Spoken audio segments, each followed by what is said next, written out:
Hello there, and welcome back to the Donkey Kong Jungle Climate playthrough. And oh my goodness, that's a lot of credit and things.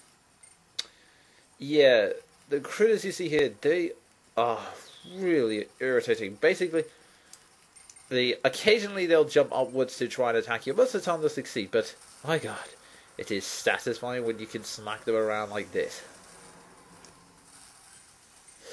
Yes. That's it, Kremlins. You're now all gonna feel my wrath.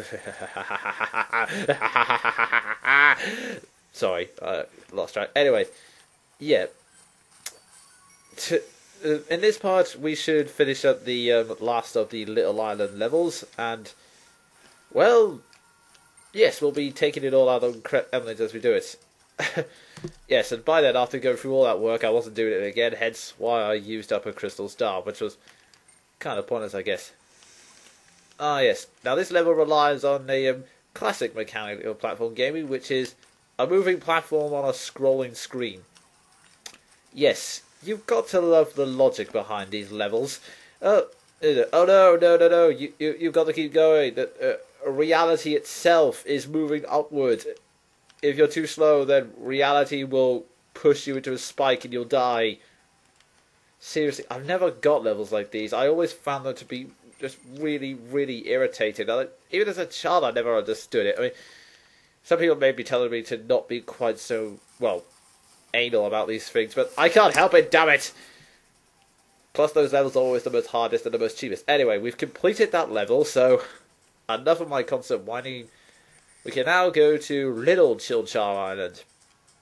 But first, like always, we have to visit Funky. Oh, and the theme is Funky the Main Man. It's been remixed. Jeez, that quote from Funky there. Your in-flight meal will be a fistful of peanuts. When I first read that quote, I misread it so that your in-flight movie. So I thought it was just meant to be a really, really bad film pun. You know, a fistful of dollars. But I guess they weren't that clever enough. Although, to be honest, a fistful of peanuts, that kind of, I don't know why it sounds vaguely friendly. Anyway, here we are on Little Chilchar Island, which the main female behind it is it's revisiting this sliding mechanic, as you can see here. It seems simplistic enough, but oh boy, once you get to this bit, yeah, you'll keep sliding downwards, and if you don't jump quickly enough, then, well, you're going to end up, yeah, as you see what I did, which is sliding off the block. Some of you may be asking at this point, hey, wasn't Diddy with Donkey Kong 5 seconds ago? He's on a coffee break. Yeah, that's it. Diddy is on a coffee break, and maybe a banana milkshake break. Yeah, that's it. Yeah, that's it. That's more convincing. A banana milkshake break. Yes, that is precisely the reason why Diddy is no longer a Donkey Kong. It is not because I died a cheap death off screen. Oh no. Anyways, we've gone through that sliding section, and yeah, now to get Diddy back from his banana milkshake break, and off we go sliding. Sorry about that noise. It's the summer, I get hay fever. I really should stop doing it though. Anyway, so yes, we're slipping and sliding around, and yeah, don't try to hold on to the pegs. I mean, yeah, because like as you saw there, you can't hold on to them for very long. You'll keep sliding down, and on some of the when some of the ice pegs are very very small, holding on to them for more than a second will cause you to fall like that. So yeah, the trick to sliding is quickly just grab and jump. Just don't worry about anything else. Just keep moving and just try, for God's sake, not to fall. And when there's tires, use it to the right note. Now, yeah, as you can see, the ice skids are very tricky here, hence why I seem to fail a lot of this bit, but yay! That's another level done, and surprisingly easy compared to the others. But don't worry, the next one, Little High Island, oh boy, that's incredibly frustrating.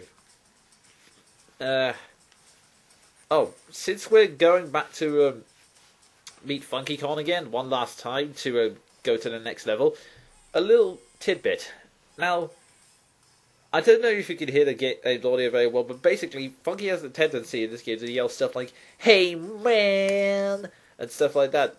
The reason for that is, um, in the Japanese continuity of the Donkey Kong Country series, just the Japanese continuity, this doesn't exist in the British or American version, so it's the Japanese adaptation and not the official one, as most people like to believe. Where was I? Oh yes. In the Japanese continuity, is it Funky is supposed to have spent a year living in Hawaii and has an American accent because of it, which is why he has a tendency to scream out stuff like, "Hey man!" and stuff like that. It's also the reason why he keeps yelling stuff like, "Oh yeah!" in Mario Kart Wii. Well, it's a bit interesting. Anyway, as you can see, yeah, this is a revisiting of the all-theme King Cruiser type levels, where basically you're spinning around on these types of pegs and you're throwing rocks at nearby mines, basically just to blow them up so it's safe to pass through the area. Now, you kind of saw a little jump earlier. There was a lot of moments in this particular section where I was just spinning around trying to hit stuff, so to spare us both, I cut sections like those out. But yes, throwing rocks at this is hard, even harder than it is normally because, well, yeah, as you can see, the pegs are constantly moving and it's hard to throw and move at the same time. And yeah, as you saw a few moments ago, I killed Diddy in quite a stupid way. Sorry, Diddy, but I just couldn't be asked to aim at a rock. Now, this section is... my god, it's evil. Okay. As you see here, you fire at the pegs and then... yep, it's a return of the cogs. And if you're not careful, that mine will kill you.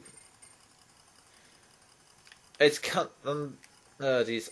I'm serious, it will kill you. And to be honest, the timing of that is incredibly hard because...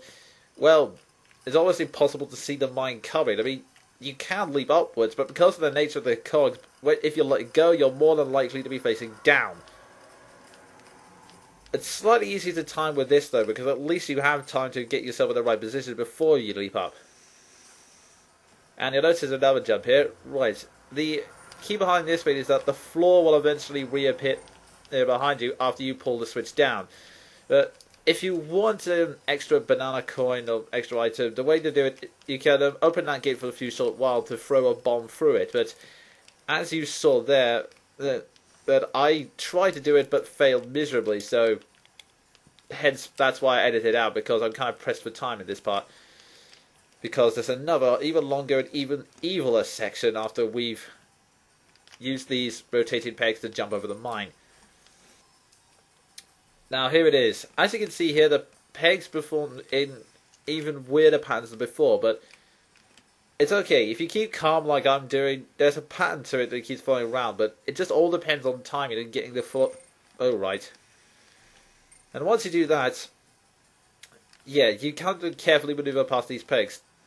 These ones won't throw you off, but it's best to grab both of them at the same time, just so, yeah, the timing is a lot easier.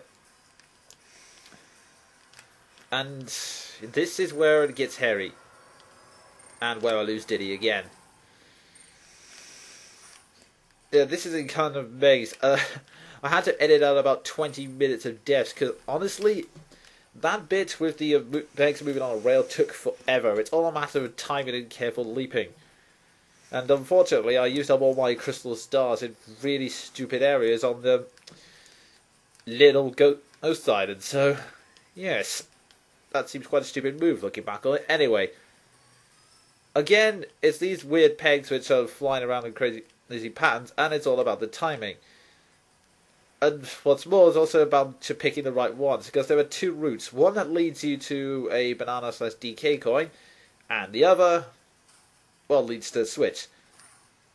And it looks like we've reached the exit, and that's it. That's the end of all the Little Island levels, which means we can now finally focus on the end game.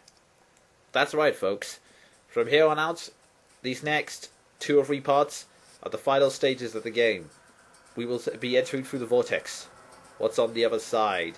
How will Karul underface us? Find out next time. See you then.